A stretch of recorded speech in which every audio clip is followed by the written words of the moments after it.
Впервые за долгое время бывший боец крымско-татарского националистического батальона имени Намана Челебиджихана гуляет по улицам Симферополя. Последние полгода Тимур, такой позывной ему дали на Украине, боялся приезжать на полуостров. Эрнест Аблязимов стал террористом, можно сказать, случайно. Встретил новый 2016 год с семьей, чуть повздорил с женой и уехал искать счастья на Украину. Там на него и наткнулись вербовщики. Без вещей и теплой одежды Эрнест в Херсонской области познакомился с участниками блокады полуострова. Прошел в Чангар, увидел, стоят вдоль дороги палатки с правой стороны. С них выходит дым. Ну, думал, зайду, хоть погреюсь, или замерз был. 20 градусов мороза было. Вербовка прошла быстро. Имам батальона пообещал за убийство неверных мусульманский рай. А организатор блокады Крыма Ленур Ислямов зарплату 8 тысяч украинских гривен. Это чуть больше 20 тысяч рублей в месяц. Однако для начала забрал российский паспорт. У тебя паспорт забрали, и вы находились там на положении раба. Без паспорта, без документов. Ну да, мы жили в палатках, я уже говорил, спали на поддонах. Там, у нас на тот момент даже не у каждого было подушки там, и спальника. То есть я, например, 2 дня спал вообще в том, что приехал.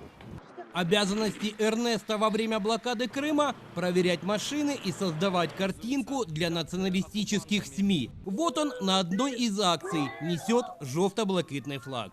Слава Украине! Героям слава! Слава нации! Смерть ворогам! Слава нации! Смерть кацапам! Грабежи бывают, потому что люди жалуются, что там забирают вещи. Ну да, конечно, это было. Вот тогда, когда мы стояли на гражданской блокаде, мы изымали вещи с багажников. А как с местным населением в Херсоне? Очень натянутые отношения. А почему не любят батальон в Херсоне? Ну, конечно, мы у многих же отобрали, получается, бизнес.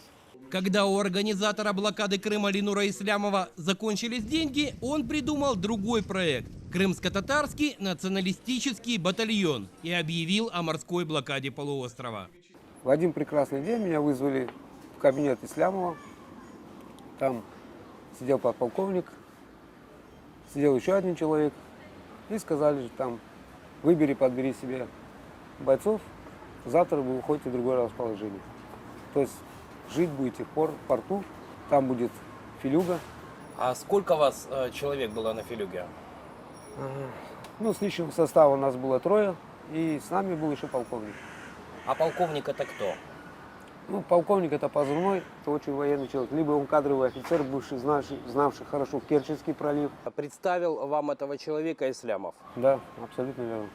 Мы встретились с Эрнестом в одном из ресторанов Симферополя. Здесь он передал нам диск с видео и рассказал, как полковник за несколько дней сформировал из 2 крымских татар и 1 украинца экипаж корабля и подготовил их для проведения диверсий в Керченском проливе. Вот идет процесс оморячивания. Вот это я на съемках. Я и до этого просто тельняшку всегда любил носить. Выпить надо плафон соленой воды. После этого тельняшка становится тельняшкой и перестает быть полосатой майкой. Эрнест стал капитаном. Еще одного крымского татарина с позывным «Байрач» назначили боцманом, а украинец с позывным «Кипиш» получил должность механика.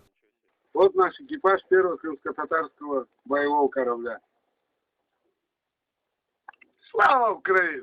Героям слава! Такбир! Такбир! Аллах Акбар! Такбир! Аллах Акбар! Полковник, он на этих кадрах в синей одежде, провел курсы управления кораблем и разъяснил задачу – под видом рыбаков выйти в море и с помощью стальных тросов заблокировать движение кораблей в Керченском проливе.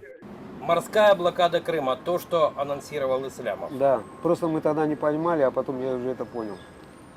Что это никакое, не рыбалка, никакие не мидии, а это будет именно настоящая блокада Крыма, то есть террористический акт.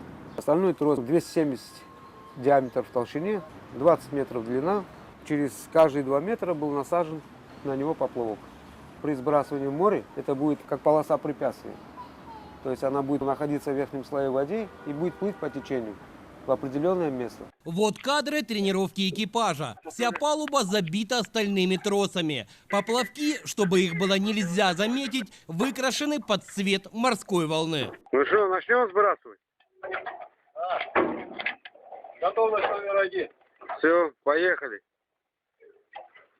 Берем тросы, начинаем разматывать.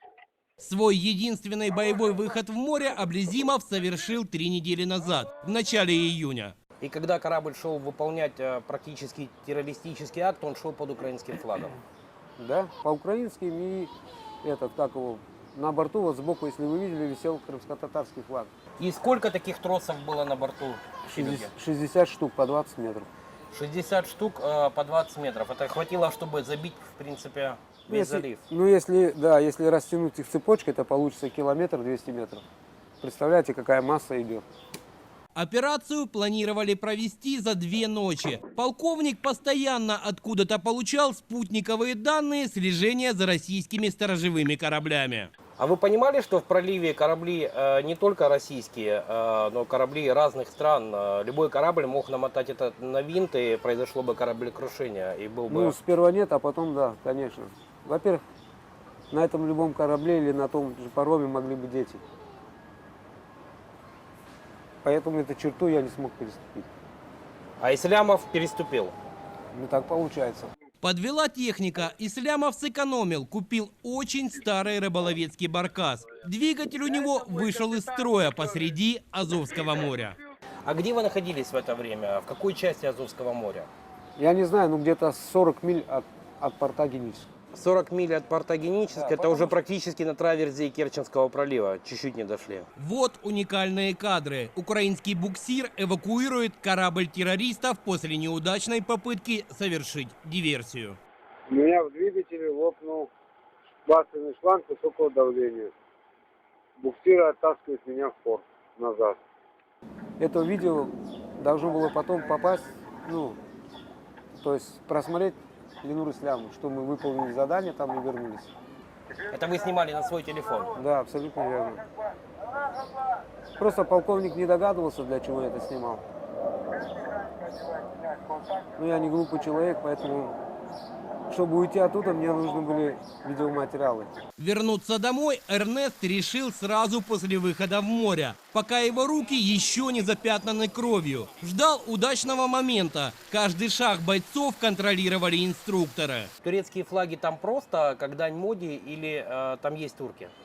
Есть турки, там личный телохранитель Ленура Ислямова, позывной у него Бюлен. Видно, человек проходил спецподготовку, либо он бывший какой-то спецназовец, человек с Турции. Приезжали также босс-курты, они себя называли, то есть это серые волки. Всегда показывали вот так. Обмундирование было все турецкое. Охрана из турок – это личная страховка Ленура Ислямова. Зарплату бойцам крымско-татарского батальона давно не платили. Эрнест обманул надзирателей и сказал, что поедет проведать семью в Крым. На паспортном контроле он попросил защиты у российских пограничников. Если просто он был бы как командир, он бы жил бы хотя бы с нами в палатках. Или хотя бы заходил бы туда неделю раз и смотрел, в каких условиях живут его бойцы. Тех, которых он выдернул с родины, те, которые оставили своих родителей, семьи. И он не заходил, даже не интересовался, как вы живете? Нет.